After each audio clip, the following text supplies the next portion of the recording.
let's make a start. Hello everyone, thank you for joining us today. My name is Hayley and I am a marketing executive for the University of Liverpool online programmes. So today I am joined by Floriana, the Directors of Studies, along with Keith, the Deputy Director of Studies. We also have Lizette, a Programme Director for Computing, and Courtney, who is here to provide all the information you need about the admission process. Okay, so in this session, Floriana and Lizette will introduce the online computer science master programmes that are available to study on a fully online and part-time basis here at the University of Liverpool. Keith will then explain all about the target awards for MSc, PG Dip, PG Cert, and the accreditations associated with computer science programmes. Courtney will then go on to explain the admissions and enrolment process, so if you're interested in finding out more and wish to make an application in the future. And we will have time for questions at the end of the session, so do feel free to drop them in the chat box or the Q&A at the bottom of your screen as we go along. But there should be an option at your screen, so let us know and we'll review and answer these all at the end. Next slide, please. Okay. So the University of Liverpool is a well-respected UK university. It is a founding member of the Russell Group, which is a group representing the top 24 universities in the UK. So the university has a significant number of international students, many UK students, and we're ranked in the top 200 universities worldwide. So the university has been delivering online programmes since the year 2000, which means we are one of the pioneers in online higher education. So you're in the right place. Next slide, please. Okay, so the online master's programmes offered by the university are designed to work around you as a part-time postgraduate student.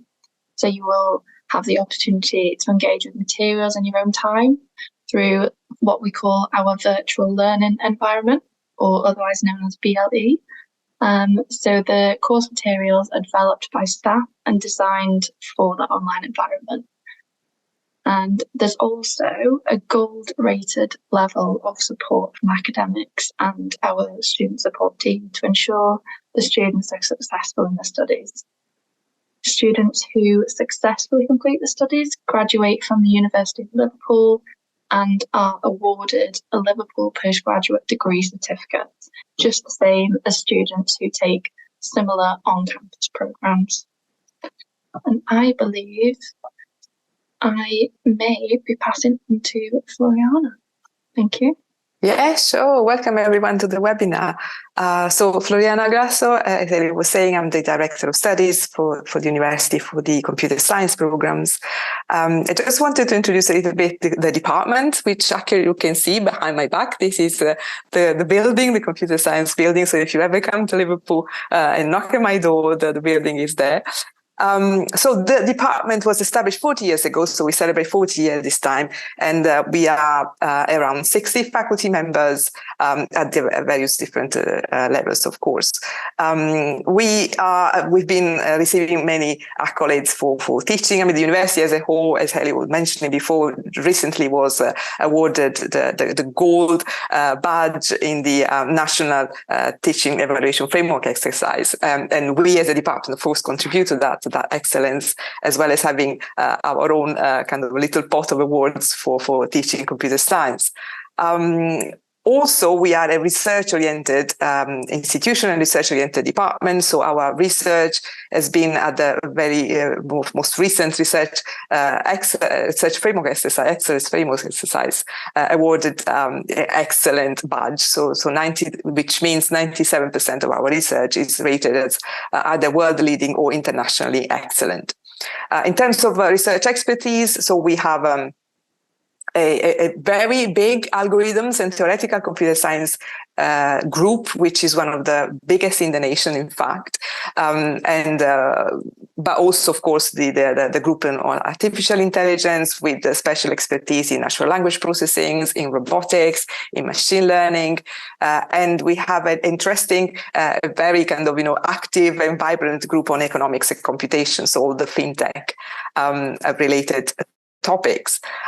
We have 2 world-class research centers, the Material Innovation Factories and the Digital Innovation Factory, where we have, all our labs. So, I mean, it's a great place to be, a great place to learn, and a great place to do research.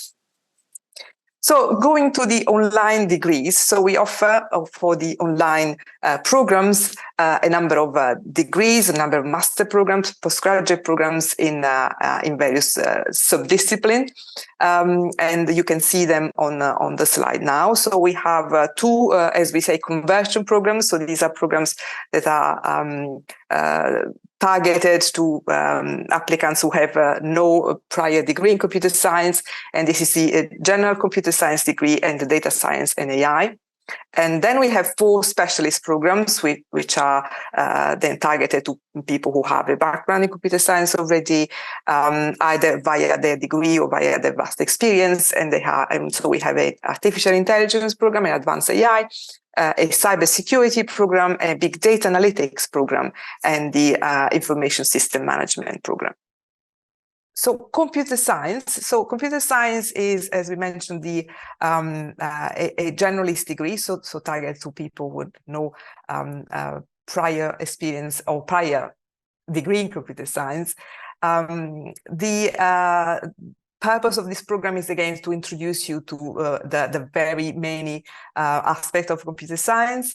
You will learn from leading experts, so all the material is quality assured by the university. We will learn with passionate teachers in the classroom, highly regarded within the field of topic that they teach. You will ask lots of questions from software developer to machine learning, and they are there to answer your inquiries.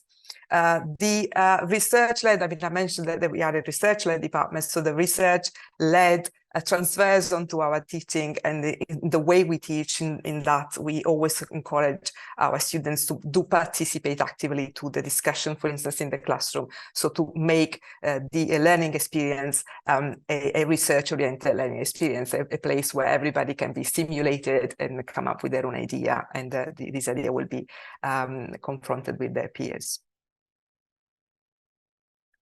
Next slide, please. So in terms of the structure, which I guess you would be interested to know in more detail, so all programs will start with an induction of 2 weeks, where you get familiar with the whole concept and get familiar with the environment, the virtual learning environment, etc.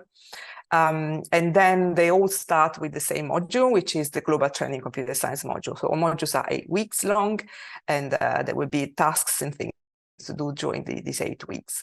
So global training computer science, general introduction to the subject and the more kind of cutting edge aspects of the subject, especially. Then after a break, you will move on to software development in practice.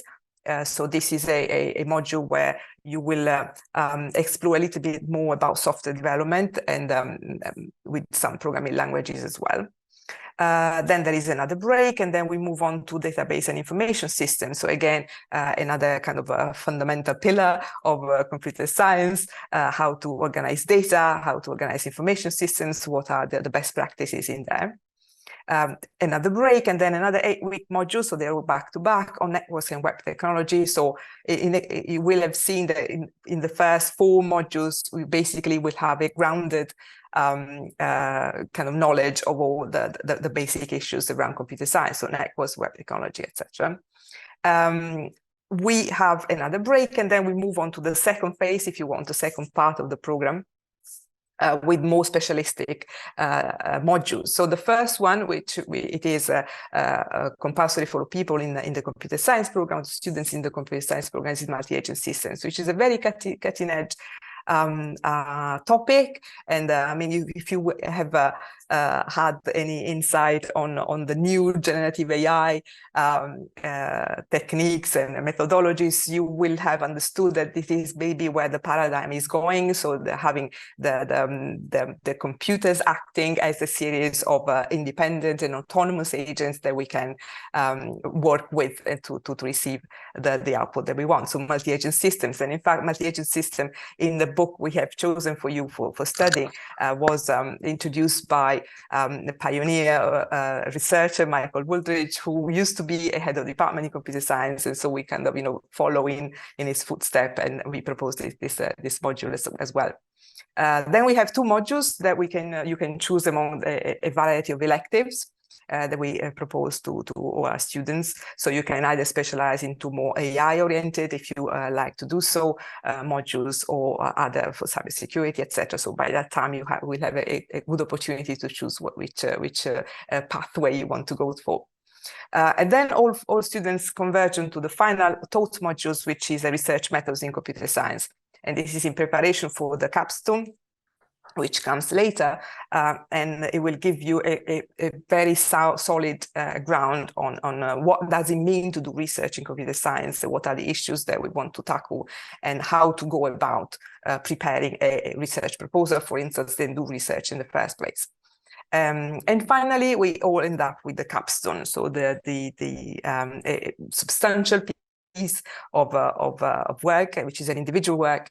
And it is a 40 weeks, so you will see it's quite a substantive piece of work, and it's basically worth kind of 4 modules in terms of credits. And you will be led by a dissertation advisor, of course, and you will produce this project, which you will be able to demonstrate and to discuss during the final weeks. Next slide. So the second generalist program, so the program that is oriented to people that have no computer science first degree, is data science and AI. And of course, you will the concept is the same. The material is produced by cutting-edge research. You will have access to material and to researchers which are world leader in data science and artificial intelligence. We are very proud of this program because it offers us the opportunity to interact with people on the digital innovation facilities, which I also mentioned before. So one of the 2 new research centers that are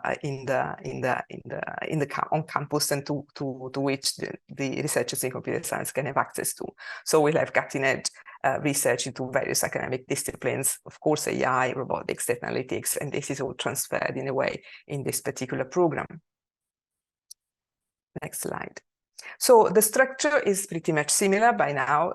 So you have the introduction and global trends, which is the same as I mentioned before for all students in all the degrees in computer science.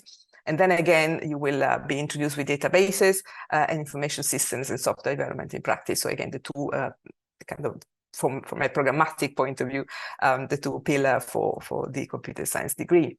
After that, you will move on to a targeted modules, which is targeted to this particular degree, which is mathematics and statistics for data science and AI. So we all understand that these are disciplines that will involve some math, some statistics in order to make sense of the data.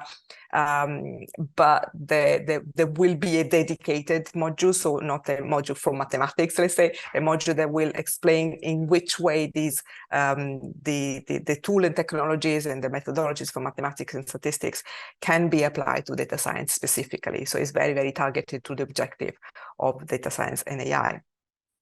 After this, you have the opportunity to choose among 3 electives, and again, you can specialize in various sub-pathway of the discipline. You will end up with the research method module, which is the same as I was explained before, so in preparation for the capstone, and then the capstone, another 40-week period for your final project. And then I will introduce the first of the specialist masters, and then I will pass on to Leslie for the remaining three. And I wanted to focus on this one, artificial intelligence, as you will understand, you will have understood before. So it's one of the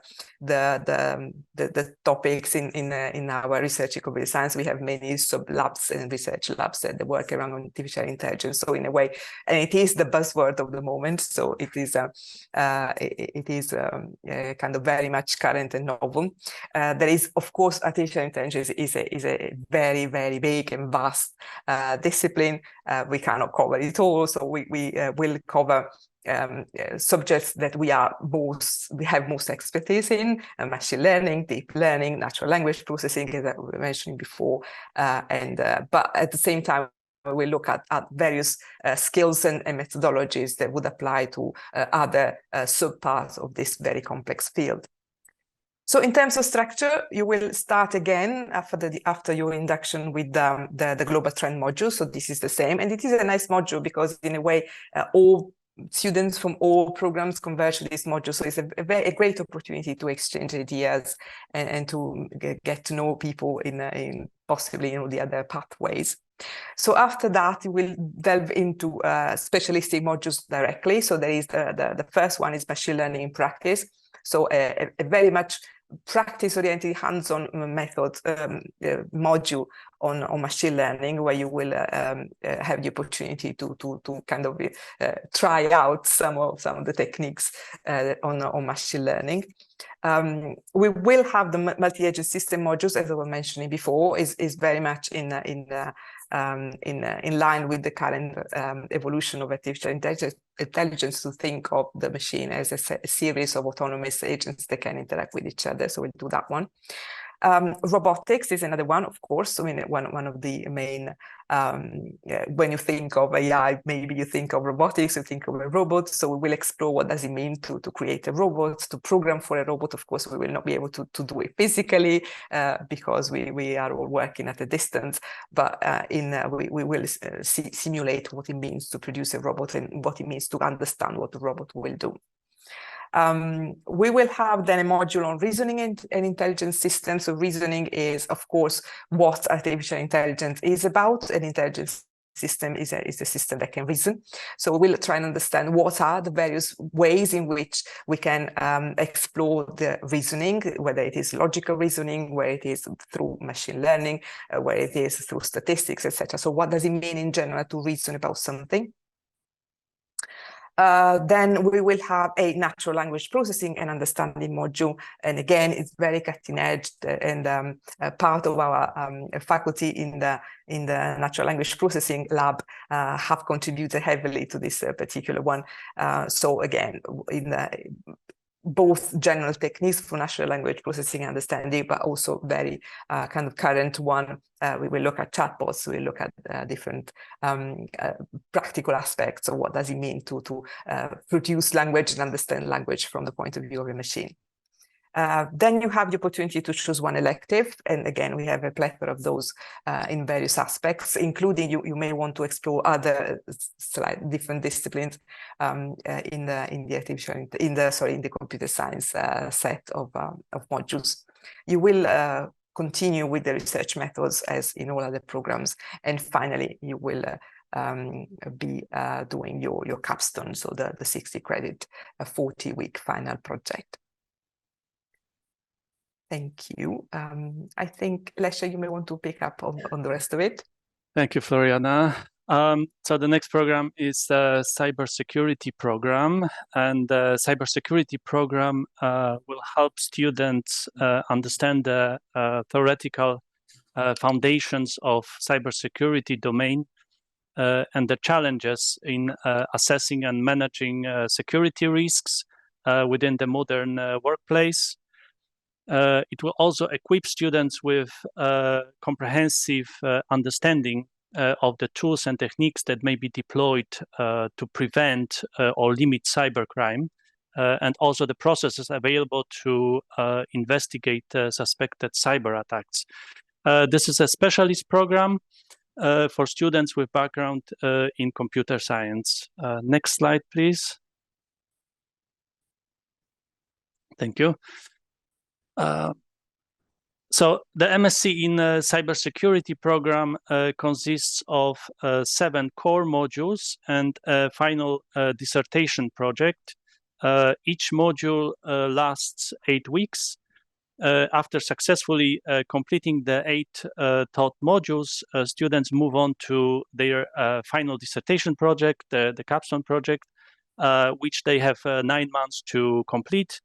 The program starts with induction and the global trends in computer science module, which is common in all our programs. The core modules on the program are global trends in computer science. Then we have security, engineering and compliance, applied cryptography, cybercrime prevention and protection, cyber forensics, security risk management, and then the research methods in computer science. There is also one elective module to choose from our broad pool of modules.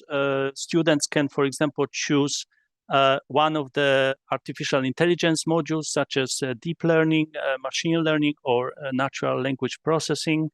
The full list of elective modules will be available on the learning platform. Next slide, please. Big data analytics has to do with data science, artificial intelligence, machine learning, deep learning, distributed databases, cloud computing.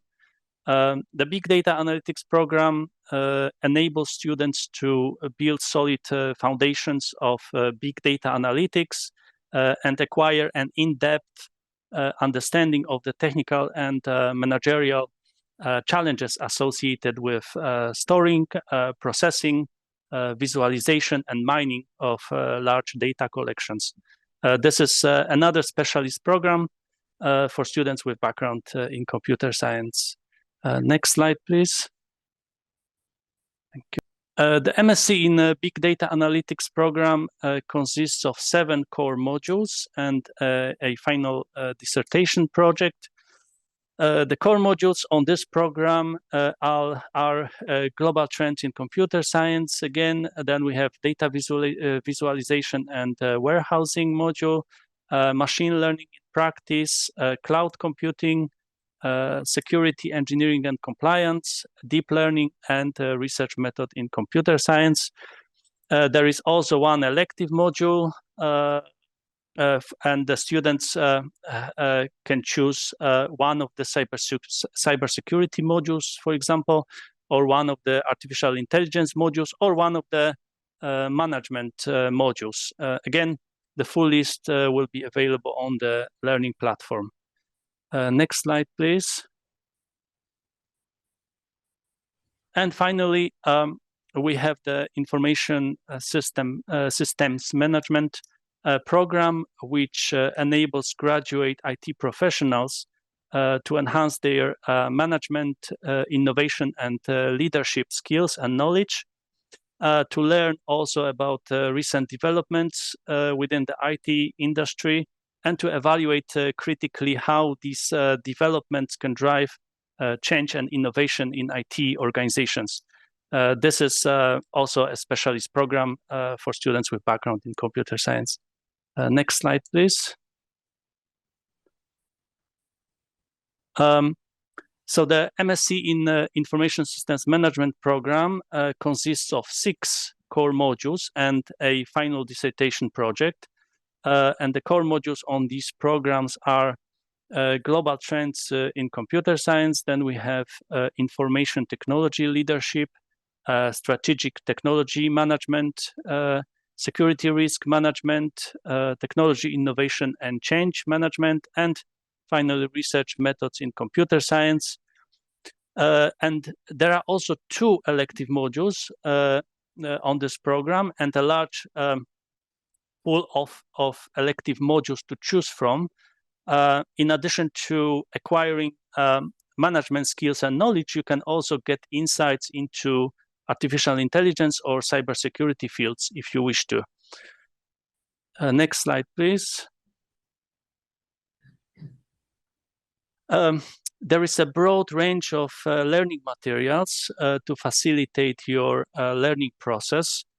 We have lecture casts, which are interactive lectures with videos, quizzes, and interactive content. The lecture casts are prepared by our dedicated learning technology team based on the materials provided by module authors who are experts in their fields. We also have reading lists available through University of Liverpool, fantastic online library that will be accessible to you through the learning platform. We have optional practical activities to help you consolidate your knowledge after each week lecture cast. We also have blogs and tests. And the learning process will be also facilitated by consultations with experts, lecturers during their office hours, and by questions and answers forums where you will be able to discuss topics with your colleagues and lecturers. Thank you. Let me pass it over to Keith now. Thanks, guys. All right, thanks. Yeah, what it is here, the input as lecture tutorial was just explained is leading edge. It comes from lecture cast. tutors. We also have blogs and tests. And the learning process will be also facilitated by consultations with experts, lecturers. Current approaches. There is a third input actually, apart from the active researcher and current approaches. And that's a professional body called the BCS. It's a British Computer Society. We are accredited by them. And in English, what it means is they recognise our standard of delivery, the content of our delivery, current with industry standards. So the BCS, British Computer Society, keeps an eye on us, if you like, to maintain industry standards, not just go off. We also have blogs and tests. And the learning process will be also facilitated by consultations. Programs are actually informed by the BCS, things like ethics and practical aspects. And the one is risk management. And what the BCS do, they take a large holistic view of where the industry is going, what are the key aspects that need to be addressed in the industry. So they don't just have a short-term approach here, they actually have a year and a more 5-year approach to where it goes next. So the university, with the BCS, basically looks for further trends. Week lecture cast. We also have blogs and tests. And the learning process will be also facilitated by consultations. We don't want to include something that's here today and gone tomorrow. By working with the BCS, we inform our provision and effectively the provision then matches the industry standard. And that's so what the industry does, we reflect in our provision through the BCS. The off-spins, you have to be MSc if you're on the previous 5-year approach to the BCS. So you actually address application. But when you graduate with MSc, you can apply to the BCS. It requires some extra money, some extra study, but they will actually recognise what we call partial accreditation. Part of the material that you study with us can go towards being a BCS affiliate. And the actual terminology is CIT, Industry Chartered Information Technology Professional, BCS. And if you get your MSc, or when you get your MSc, you have to do MSc if you're with extra studies along their line. You effectively have the post-nominal addressing CITP. When you graduate with MSc, and that effectively shows that not only academically, it requires some extra money, some extra study as well. But there's a little extra work here, and you come out leading edge academia, partial accreditation by option. It's not materially destroyed at all. But you can, by option, also be in the industry recognized as being current and aware of what's going on, and more importantly, where the trends are actually going. So, all of our courses, you have to specialise all the journalists. All the courses are recognised and accredited by BCS. When actually the options are down to you. When you graduate and you MSc, due to the fact we hopefully we've got you off to the right industry to stand. Perfect. So thanks everyone for joining us. I'm just going to take a couple of minutes to talk you through the steps on how to make an application with us and just some other bits of important information that we feel it would be good for you to know if you want to apply to one of these programs. So if I could have the next slide, please. Perfect. So how to apply. If you do want to make an application to any of the programs that have been spoken about just now, and then you would need to make an application online. So it's an online application form that will ask you to fill out. It will ask you to provide some basic personal information, things such as your name, your phone number, email address, your correspondence address, things of that sort. And then it will just ask you to select the program that you want to apply for and the start date that you want to be considered for. It's really important that you do put that start date in, just as your admissions advisors will need to know what intake it is that you want to be considered for. And we can then process that as fast as possible to get you the result that you're hopefully looking for. In terms of the other information that has to be provided with your application form, you will need to upload this list of documents here. So you'll need to provide us with a valid ID. So it has to be a photo ID and it has to contain a date of birth. We are aware that there are certain forms of ID that do have sort of your full name, your date of birth and things on it, but it will have to have your photo on it as well.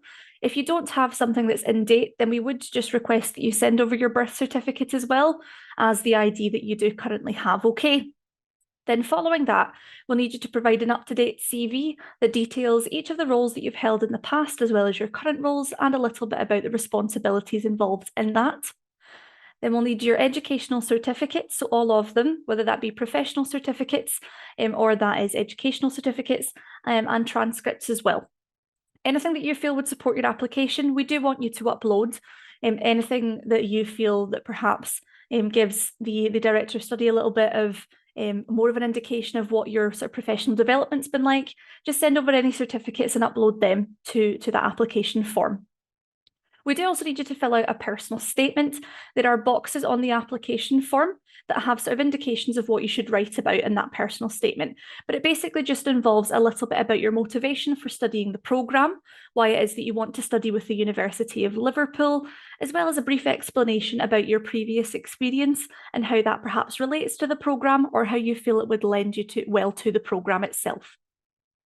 If you would then just follow up that statement with a little bit about your future ambition with this qualification in regards to your career, and those are the sort of basic things that we want you to include in that personal statement. For any international student, we do also require evidence of English language proficiency. For some students, that can be met by providing high school level grades of English. However, that does just depend on regional location, but that will be explained to you by your admissions advisor upon application. You can also then apply based on an IELTS academic test score. That is the recommended test that you complete if you want to apply. But if you don't have that already, then we do have a free online English test that you can complete as part of the admissions process. So don't worry too much about completing an IELTS test if you haven't already got one. Okay, could I have the next slide, please? Perfect. So this is just a little idea of what the admissions process will look like. So to begin with, you will be assigned a personal admissions advisor whose role is to help you through the whole process, from initial inquiry or information request right through to the end, where you would receive a result or some sort of response from the Director of Studies. So the admissions advisor, our role is to provide you guidance on the programmes. As Floriana mentioned earlier, there are some programmes which are designed as conversion programmes for those who currently don't have experience in the IT field, but there are also the specialist programmes that are designed for students who already have a background in IT. So your advisor is going to be happy to help you understand those entry requirements for any programmes that you're interested in, and they'll be able to give you some advice on what programme fits your career goals and your experience and which is most appropriate for you, okay? The advisors will also then ensure that any documents that you've provided are suitable for the application. And if you do happen to forget a document when you submit your application form, that's okay. You can then email them over to the advisor that's been assigned to you. If you do also need any advice on writing that personal statement that I mentioned, then you can speak to your advisor and they'll give you some hints and tips on what to write in your personal statement, just to make sure that it is what you're looking for. When you are ready to apply, as I said, you'll do so through the online application form. There is no fee, it's a free process and it is very easy to follow. But if you do have any questions, again, you can contact the admissions advisors, you can call in or you can email and we'll be happy to assist with that. Once your application has been submitted, it will then be reviewed initially by your admissions advisor, who, as I mentioned, will just make sure that all your documents are in place, and we will then request anything else that may be required for your application. And once your application is as strong as possible, we will then submit your application for final review by our managers and the directors of study. They'll conduct a final review and then we will receive the response. And if accepted, we will then send you an offer letter and issue you an offer letter that confirms your place and explains the next steps. If you are still waiting, for example, on receiving a certificate from a previous degree, from a master's degree, so on and so forth, or if we just require one extra piece of information, you can receive a conditional offer. And upon meeting those conditions, you would then be able to be enrolled onto that programme once you've paid and accepted your place.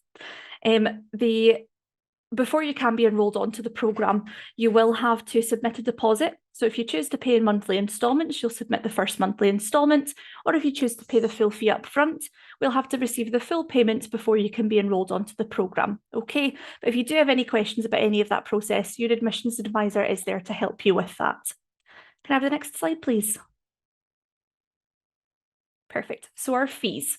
The fees for the 2023-24 academic year are as follows. So for the postgraduate certificate programme, which is 60 credits, it will be 10 months of study and the full fee will be £5,355. For the postgraduate diploma programme, which is 120 credits, the duration will be 20 months and the overall fee will be £10,710.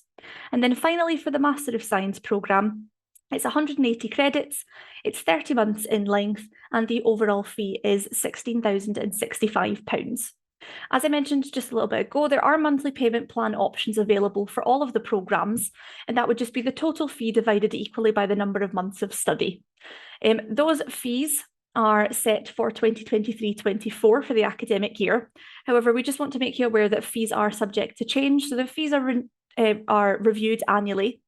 But if fees are going to be changed, the website will be updated to reflect that, and your admissions advisor will be happy to inform you of any changes that may occur. Okay. Just one other thing to point out with our fees is that all of our fees are shown net of any IST applicable in your country. So if there is any other tax that is applicable in your country, then that would be applied when your payment plan is issued. So those fees that you can see on the screen just now, they don't have any tax applied to them at the moment. Okay, but your admissions advisor would be able to also let you know if there are any sort of fees that would be applied once your payment plan's been issued. Could I have the next slide, please? And just finally to talk you through a little bit about the sort of funding opportunities, so the scholarships that are available within the university at the moment. So we currently offer regional scholarships of up to 15% that are available for students based on their regional location. Your admissions advisor will be happy, and the admissions department will be happy to let you know a little bit more about that. If you want to inquire, we'll be able to tell you the regional scholarship that perhaps you may be eligible for if you do apply.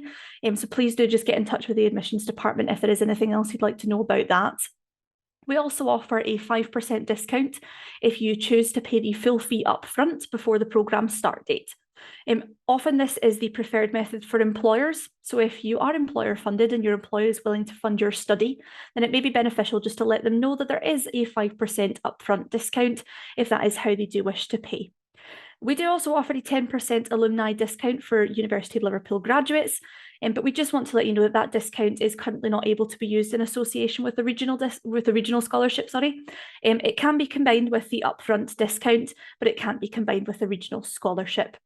If you've got any questions about those scholarships or discounts, please do just pop a question into the chat box and we can answer that for you. But also equally, if there is sort of a more detailed question you'd like to ask, please just get in touch with the admissions department. You can find our information on the website and we'll be happy to assist with that. Okay.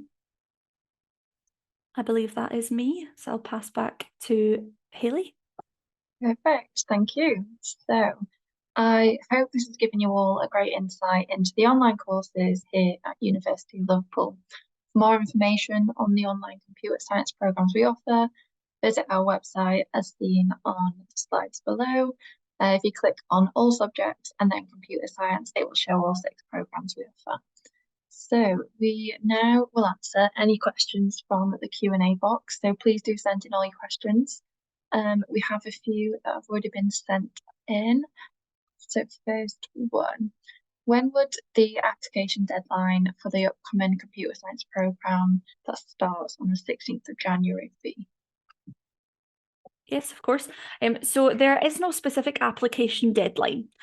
For the 16th of January, any student that has an offer and who does want to accept their place will have to be enrolled the week before the programme begins. So there is a deadline for enrolment, but there isn't a deadline for application. We can process them right up until sort of that end section. However, what I would let you know is that obviously there is the winter break and the university will be closed and our advisors will not be available for a certain period of time. So we do encourage you to make an application before the 21st of December, just to ensure that you do have everything in order, that you can sort of submit all of the documents that are required, and so that we're able to process that in a timely manner. So I would give you the 21st of December as a sort of provisional date, but you can apply after that as well, okay? Okay, some questions have been answered in the Q&A, but just so everyone can see, I'll answer those again. So how long is the break between the 8-week interval? So, yes, I maybe I can answer this question. So it's about 2 weeks, but sometimes the students request also some postponement, for example, or some a longer break between the modules. Sometimes also it's possible that some modules will not run, and maybe sometimes the students will choose to wait for the next iteration of the module. So it's not always, but it's typically it will be 2 weeks time. Thank you. Okay, so the next question, are the dissertations based on producing new original research or rather a written programming project which aims to apply the content learned throughout the program? I can pick up this one. So it is a master dissertation. So of course it's not a PhD dissertation. We are not expecting original publishable research. However, it is a research project. So research at master level means that you basically extend the breadth of your studies by producing, maybe applying something in a different context, or maybe advance a little bit knowledge on a particular field. So there is that research component, hence the research method module, but it's not at the level that is expected, of course, from a research student. So in terms of what that has to be done, there's both a component which is the actual implementation. So there is an artifact that you need to produce if you use the BCS terminology for it. So there is something digital that needs to be produced out of your capstone, but also a dissertation through. So it's a document, it's a report that you need to write. And in the report, that's where the scholar is. We also need to refer back, for instance, to the literature and place your production into the landscape of the literature. So it is a bit of both. So it's not a research in the sense of a PhD research, but there is a research component, of course, at master level. I hope that answers your question. Okay, so next one. What programming language is utilised throughout the cybersecurity program? Maybe I can take this. So we use a number of different programming languages and tools across our programs. We use, for example, Python with different libraries. We use JavaScript. We use Google Colab. We use Jupyter Notebook, JSON app. We also use AWS, Amazon Cloud resources and labs. We use Git and GitHub for version control. We use immersive labs for cybersecurity, for example, for penetration testing. So we have a number of different number of different tools. Thank you. Okay, next one, I believe, is for Courtney. So how do we get assigned a personal admissions advisor? Is it a mandatory step before applying online? No, it's not. Once you submit an application, it will just be automatically assigned to one of the available admissions advisors, and they will then contact you afterwards. So there's nothing you need to do in order for that to happen. That will happen sort of internally, and it's just assigned at random to one of the admissions team. Yep. So leading on from that, how long does it take to hear if you've been accepted into the programme? So it does depend if we do receive all of your documents initially. If we receive all of your documents with the initial application, then we do expect to be able to provide you with a response within 7 days. But obviously, if we do need to request other documents, then we will just have to wait on those documents being received. So if you do want to receive a response as quickly as possible, we do recommend that you are as prepared as possible with all of your documents to hand to be able to upload that to the application form so that we're able to process that efficiently for you, okay? Yeah. Okay. Are the conversion degrees mostly meant for students with a bachelor's degree in a STEM subject? Yes and no, in the sense that the requirement for entry is that your degree should not be, so it's a kind of negative one, should not be a computer science / IT. So because if you have this kind of degree, then you will be offered a place in the specialist. However, there is an element of being able to understand technical content, which is, of course, can be based on your previous degree, but also based on your experience, for instance. So also the typical students, and maybe the admission advisors can confirm, is for the conversion are those who have some entry on the basis of their experience. So there will be an element of being able to understand technical content in order to be able to succeed in the modules. But there's no requirement that your first degree is in STEM. Thank you. Okay, Courtney, how much is the initial deposit when one accepts the offer if planning on enrolling? So if we talk in just general terms, this will change depending on what type of scholarships perhaps you may be eligible for. But in general terms, if we just break down the fee as it is, you would pay £535.50 per month. So if you paid in monthly instalments, then that would be sort of the deposit that you pay before you begin. But equally, if you do want to pay up front, then as mentioned on the other slides, it would be for the postgraduate certificate, £5,355, for the diploma, £10,710, and for the master's programme, it would be £16,065. So it will just depend on what you choose to pay, sort of what method you choose to pay, whether it is monthly or it is upfront. But again, we will be able to talk you through that more so when you make an application or if you inquire with us. Yeah. Okay, next one.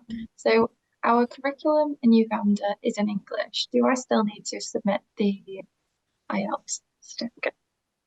So we will still need to see some kind of English language proficiency proof. It doesn't have to be the IELTS certificate.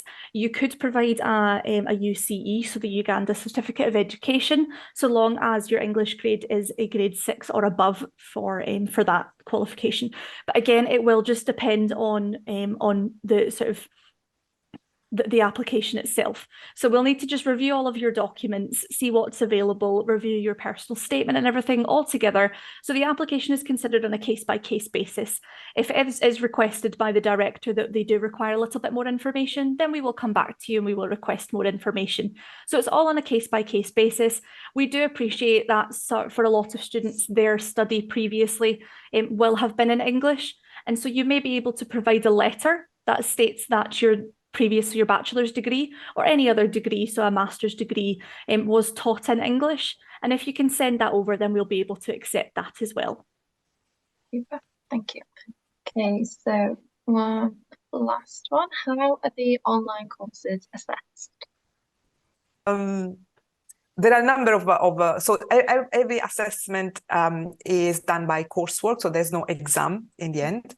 And there is a number of different type of assessments depending on the actual module, of course. So we have some, for instance, that involve programming, of course, and you will need to submit an exercise by a certain deadline, and this will be marked by your module tutor. Part of it is requiring group work, so you need to work in a team to prepare, for instance, a presentation, or to prepare again a piece of software, or a mini report. And again, this will be marked in the classroom. Some of these require you to engage into a discussion. Actually, this is very much the signature, if you want, of our degree. So, and this is where our the research led also comes into. So you will be asked to engage into a classroom discussion with your peers around the topic, and the way in which you participate in discussion, you find out your first answer, etc. You will this will give you a mark for this discussion participation.